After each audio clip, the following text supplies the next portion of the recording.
رامز في 18 ده تحليل مش هزار. تمام رامز في 18.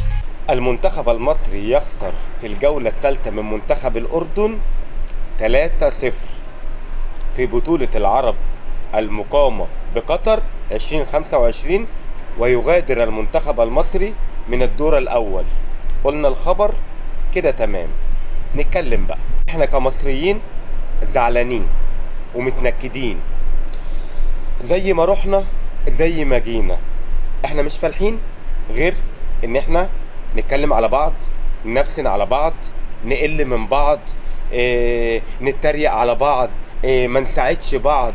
احنا وحشين قوي قوي من جوه. على فكرة ما هو اللي بيحصل فينا ده عادي، ما هو على نواياكم ترزقون، واحنا النوايا عندنا بيني وبينكم فضيحة كروية.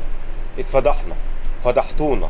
منتخب تاني بقى، منتخب اول، منتخب تالت، قسما بالله احنا اتفضحنا. عايز اقول لكم ان انا لو لميت 17 واحد من صحابي سنهم كبير كده، قسما بالله اروح المجموعة دي اجيب منها على الاقل 4 بونت. هكسب ماتش الكويت ومش هخسر ماتش الامارات والاردن. باللي انا شفته ده باي لعيبه هتكسبنا، ما عنديش مشكله، لكن احنا اتفضحنا. عايز اقول لكم ان الكار ده مش كاركو.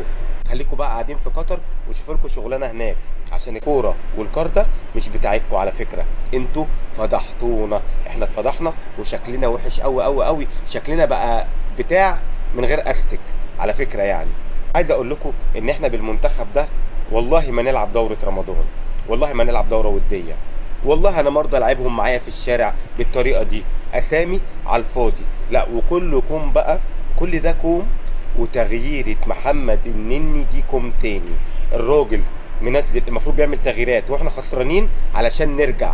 النني حرفيا والله لا قادر يجري، ولا قادر يرفع رجله، ولا قادر يضرب، ولا قادر يباصي، ولا قادر يشوط. عايز اقول لكم مش النني بس، لعيبه الكوره اللي في الملعب دي كلها ولا باص ولا شوطه ولا جمله ولا لعب. اونطه اسامي اونطه، كلهم اونطه. ومش اللي جوه الملعب بس، واللي بره باللي مسؤولين عنهم بمدربينهم. كلام لوك لوك لوك لوك لوك لوك لوك لوك على الفاضي، تريقه ونفسنا على الناس على الفاضي، كلام كله على الفاضي، كله لسان. لكن في الملعب نتفضح ونتكشف. نيجي بقى في الكوره مفيش كوره، ابيض على الابيض في الكوره. زهقتونا في الكوره وقرفتونا وخنقتونا ونكدتوا علينا وضايقتونا، وقلنا لكم ان الكوره دي الحاجه اللي بتفك عننا شويه وبتفرحنا.